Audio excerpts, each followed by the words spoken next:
इत्तेहाद बताओ मेरे भाइयों, एकता बताओ। उनको बताओ कि जब तुम 3% होने के बावजूद पूरे हिंदुस्तान पे राज कर सकते हैं, हम तो 22% है, 22%। ये हमारे लिए वो शर्म की बात है भाई, जब वो 3% होने से पूरे हिंदुस्तान पे राज कर रहे हैं। आज उनका पीएम है, सीएम है, हम 22% होने के बावजूद भी। एक राज्य में मुझे ये बता दो कि हमारा खाली सिर्फ डेप्यूटी सीएम हो, क्यों नहीं है भाई? सिख जमात को जाके देख लो भाई, 3% है वो लोग। उनका डेप्यूटी सीएम भी है और सीएम भी है और उनका प्रधानमंत्री भी बन चुका है, तो हमारा क्यों नहीं? सोचो मेरे भाई, सोचो कब जागोगे? अब तो एंड टाइम आ गया भाई। कल ही आएंगे ने एनआरसी लागू कर देंगे, कल ही आएंगे ने हिजाब का मुद्दा हटा देंगे, कल ही आएंगे शरीयत के अंदर दखल करेंगे, कल ही आएंगे 3 तलाक के ऊपर बोलेंगे। हमने उनको बोलने का मौका दिया है, उनको जानते हैं कि हम टुकड़ों में बटे हुए हैं, हम में इत्तेहाद नहीं है, हम में एकता नहीं है, हम हमारे भाई का हाथ नहीं खींचते, हम हमारे भाई का पांव खींचते। वो ये जानते हैं, उनको ये हक है कि हम टूटे हुए हैं, तो वो लोग उसका फायदा उठाएंगे। पनाब में यहां से कहना चाहूंगा, अब यहां से इनकलाब आएगा, आएगा ना भाइयों? हम हमारी एकता दिखाएंगे, हम हमारा इंसाफ दिखाएंगे, हम हमारी हिस्सेदारी दिखाएंगे। अब मैं आपके रूबरू, आपके चाहते लोक नेता मुन्ना भाई वाटा, इनसे गुजारिश करता हूं कि वो स्पीच के लिए आपके रूबरू हाजिर हो जाएं। मुन्ना भाई आइए। अस्सलामु अलैकुम। एक बार फिर आप सभी जिंदा लोगों को मेरा सलाम, अस्सलामु अलैकुम। हर सिमत मचलती किरणों ने, हर सिमत मचलती किरणों ने अब खूने सबे गम तोड़ दिया। हर सिमत मचलती किरणों ने अब खूने सबे गम तोड़ दिया। अब जाग उठे हैं दीवाने, दुनिया को जगा कर दम लेंगे। इज्जत से जिए तो जी लेंगे, इज्जत से जिए तो जी लेंगे, वरना जामे शहादत पी लेंगे। अल्हम्दुलिल्लाह भाई, मैंने सुना था कि आपको 15-15 लाख रुपए मिलने वाले। भाई कितनों के पास आ गए? भाई जिसके पास अगर आ गए हो तो मुझे 1-8 लाख रुपया उधार देना भाई। भाई दोगे ना? भाई वो मैंने सुना था कि 2 करोड़ नौकरी मिलने वाली थी 2014 के अंदर, किसको किसको मिली भाई? भाई मिली? भाई अगर कोई ऐसा मैसेज हो तो मुझे बताना। नहीं मिली ना? तो फिर मुझे समझ में नहीं आ रहा है कि आम आदमी पार्टी गारंटी कार्ड बांट रही है और हम हमारे भाई बहन माँ बेटी सबके नंबर उनको दे रहे हैं, ओटीपी दे रहे हैं। तो आपको तो पता है, आप कह रहे हो कि हमको 15 लाख रुपए नहीं मिले, आपको पता है कि आपको नौकरी नहीं मिली, तो फिर आपने आपका नंबर कैसे दे दिया? आपकी बेटी का नंबर कैसे दे दिया? आपकी बहन का नंबर कैसे दे दिया? हम इतने बेवकूफ तो नहीं है मेरे भाई। जब वो जुमला कह सकता है 15 लाख का, 2 करोड़ नौकरी का जुमला कह सकता है, तो ये छोटा रिचार्ज आपके पास आया, बेलाया, पुछलाया और आपने आपका नंबर दे दिया। मुझे तो शर्म आ रही है कि हम ऐसे मुसलमान तो कैसे हो गए कि हम हमारा नंबर भी दे देंगे, हमारी बेटी का नंबर भी दे देंगे। आपको पता है कि हमारे साथ क्या हो रहा है? आपको पता है कि हमारे हिंदुस्तान की सरजमी के ऊपर हिंदू, मुस्लिम, सिख, ईसाई जितनी भी धर्म के लोग रहते हैं, पर मुसलमानों और दलित समाज के ऊपर अत्याचार लगातार हो रहा है। उसके बावजूद भी ऐसे जुमले में आके आप लोगों ने आपका नंबर दे दिया, आपने विश्वास कर लिया। आपको लगता है ये विश्वास करने के लायक है? मैं आपसे पूछना चाहता हूं, क्या आपको लगता है कि वो विश्वास के काबिल है? तो फिर अब तो आपने नंबर दे दिया, ना जाने कितने लोगों ने। चलो कोई बात नहीं, दे दिया तो दे दिया। उन लोग की सरकार वैसे ही बनने की नहीं है, बेवकूफ बनाना चाहते थे, जुमला कहना चाहते थे, उन लोग ने दे दिया। अब उनके झांसों में मत आना। आओगे? अब उनके झांसों में नहीं आना है। क्यों नहीं आना है? हमारे बच्चों के मुस्तकबिल का सवाल है। आज 70 साल से हम एक पार्टी को लगातार, सेक्युलर कहे जाने वाली पार्टी को लगातार वोट दे रहे। हमारी पढ़ाई का रेशियो कहां गया है पता है आपको? मैं आपको डेटा देना चाहता हूं, 2002 से लेकर 2022 तक 20 साल में लगातार 85 लाख हमारे भारतीय बच्चे जो यहां से बाहर पढ़ने गए, उन्होंने हिंदुस्तान को छोड़ दिया। क्यों छोड़ दिया पता है? क्यों छोड़ दिया? वो क्यों बोल रहे हैं? वो ये बोल रहे कि यार हिंदुस्तान के अंदर रह के हम क्या करें, वहां बहुत कुछ हो रहा है। मैं बताना नहीं चाहता हूं वो क्या बोल रहा है भाई। यहाँ चुनाव आयोग यहाँ मौजूद है, मेरे अल्फाजों को उन लोग पकड़ लेंगे और हो सकता है मेरे ऊपर केस भी कर दे, इसके लिए मैं उसको कहना नहीं चाहता हूं। पर हम समझदार है, हमें क्या करना है, हमारे बच्चों के मुस्तकबिल के लिए क्या करना है, हमें यह सोचना है कि आने वाले टाइम के अंदर कहीं ना कहीं हमारी असेंबली में हैदराबाद मॉडल जाहिर हो। कैसे होगा?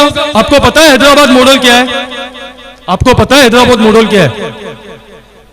ऑल इंडिया मजलिस इत्तेहादुल मुस्लिमीन राष्ट्रीय सदर जनाब बैरिस्टर असदुद्दीन ओवैसी साहब हैदराबाद में उन्होंने एक कॉलेज बनाई है। वहां पर कितनी बच्चियां पढ़ती है आपको पता है? नहीं पता है तो मैं बताता हूं, 60,000 बच्चियां वहां पर इल्म ले रही है, वो भी फ्री ऑफ कॉस्ट में। आपको पता है हैदराबाद के अंदर जनाब अकबरुद्दीन ओवैसी साहब की कितनी स्कूलें चलती है? पता है? फ्री ऑफ कॉस्ट के अंदर वहां एजुकेशन मिल रहा है। वहां ये नहीं देखा जाता है कि हिंदू कौन है, मुसलमान कौन है। गुजरात के अंदर देखा जाता है, सूरत के अंदर देखा जाता है, हमको उसको बदलना है। आपको पता होगा, वो देख रहे हैं हम लगातार। अभी थोड़े दिन पहले 15 अगस्त के दिन हम जब जश्न मना रहे थे, कितना खुशी का समय था आपको पता है? 15 अगस्त मना रहे थे, हमारी बहन बिल्किस बानो के ऊपर हुए अत्याचार के खिलाफ जिन लोगों को जेल में नाखा गया था, ये सरकार ने उन्हें छोड़ दिया। ये हो रहा है अत्याचार हमारे ऊपर। अब ऐसे अत्याचार होंगे, क्यों होंगे? क्योंकि हम हमारे वोट का सही इस्तेमाल ही नहीं करते। हमको हमारे मुस्तकबिल को रोशन करना है, हमारे बच्चों के मुस्तकबिल को रोशन करना है, हमारे बच्चों को आगे लेके जाना है। हमें हक चाहिए, हमें हिस्सेदारी चाहिए। तो उसके लिए क्या करना पड़ेगा? हमारे वोट की कीमत को समझना पड़ेगा, हमारे नुमाइंदे को विधानसभा में पहुंचाना पड़ेगा। वो कैसे पहुंचाएंगे हम? ऐसे तो पहुंचा ही नहीं सकते। आपको लगता है कि ऐसे पहुंचा दोगे आप? जागना पड़ेगा, जागना पड़ेगा, और ऐसे जागना पड़ेगा कि उसकी गूंज विधानसभा तक पहुंचे। क्या आप जागने के लिए तैयार हो? जरा जोरदार हाथ उठा के बताओ कि हम जाग गए। हम पूर्व विधानसभा से हमारे नुमाइंदे को विधानसभा में पहुंचाएंगे, पहुंचाएंगे। ऑल इंडिया मजलिस इत्तेहादुल मुस्लिमीन सूरत शहर प्रमुख हमारे वसीम भाई कुरैशी साहब और इसी विधानसभा के उम्मीदवार हैं। आज हम आपके पास आए उनके लिए, यह बताने के लिए आए कि आज गुजरात में, पूरे हिंदुस्तान के अंदर दलित मुस्लिम भाइयों के साथ क्या हो रहा है, उसको बदलने के लिए आज हम आपके बीच में आए। क्यों आए? हमारे असद साहब को यहाँ आने की जरूरत नहीं थी यार।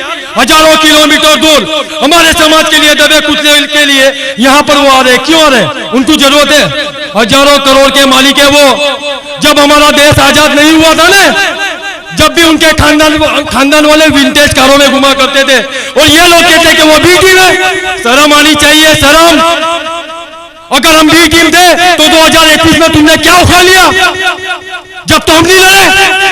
जब हम बी टीम थे तो 27 सालों से तुम्हारी सरकार क्यों नहीं बनी? हम तो यहाँ नहीं लड़े। इनके झांसों में आना बंद कर दो मेरे भाई। ये तुमको गुमराह करते हैं, गुमराह होने की जरूरत नहीं है हमें। बहुत हो गया। एक 3-3 हजार के टेबल के लिए हमने बहुत लोगों को वोट दे दिए। रिक्शा के अंदर चले गए, वोट ना के चले, हमको पता ही नहीं कि हमारे वोट की कीमत क्या है, उसकी ताकत क्या है। इत्तेहाद बताओ मेरे भाइयों, एकता बताओ।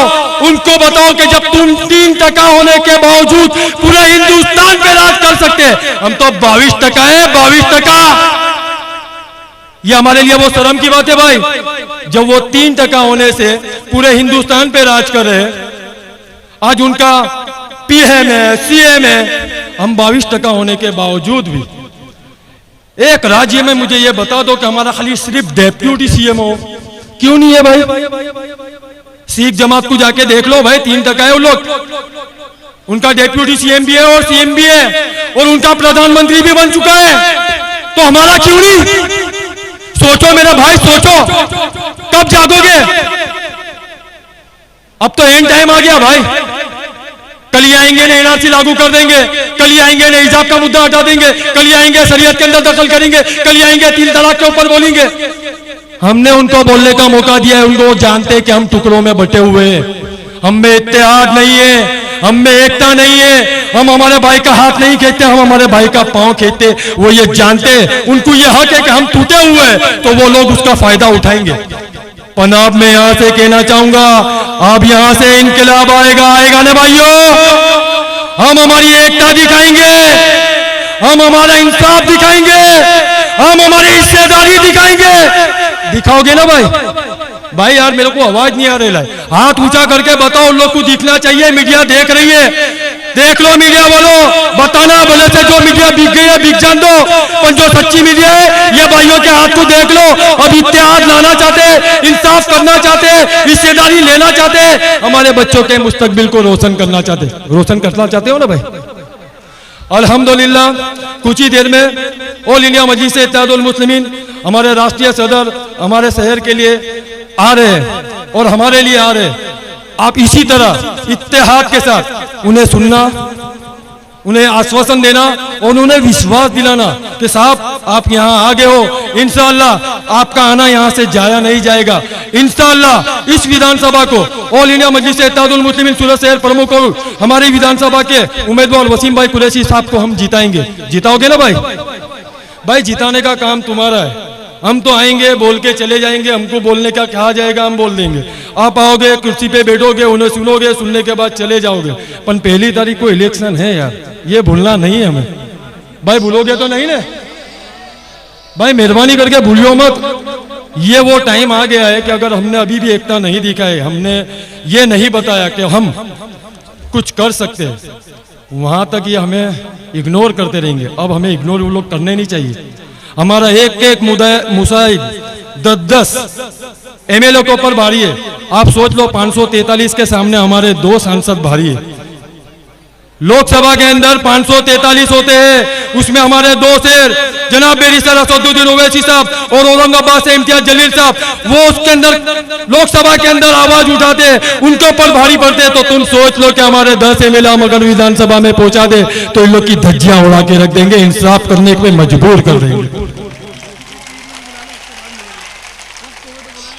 मैं ज्यादा बात ना कहते हुए अपनी बात को एक शेर से मुकम्मल करूंगा कि लहरों के साथ तो कोई भी तैर सकता है, लहरों के साथ तो कोई भी तैर सकता है, पर असली इंसान वो है जो लहरों को चीर के आगे बढ़े। जो लहरों को चीर के आगे बढ़ते हैं ना, उसे बैरिस्टर असदुद्दीन ओवैसी कहते हैं। जो लहरों को चीर के आगे बढ़ते हैं ना, उसे साबिर भाई काबलीवाला कहते हैं। जो लहरों को चीर के आगे बढ़ते हैं ना, उसे वसीम भाई कुरैशी कहते हैं। जो लहरों को चीर के आगे बढ़ते हैं ना, उसे ये खादिम मजलिस कहते हैं। जय हिंद, जय भारत, अस्सलामु अलैकुम।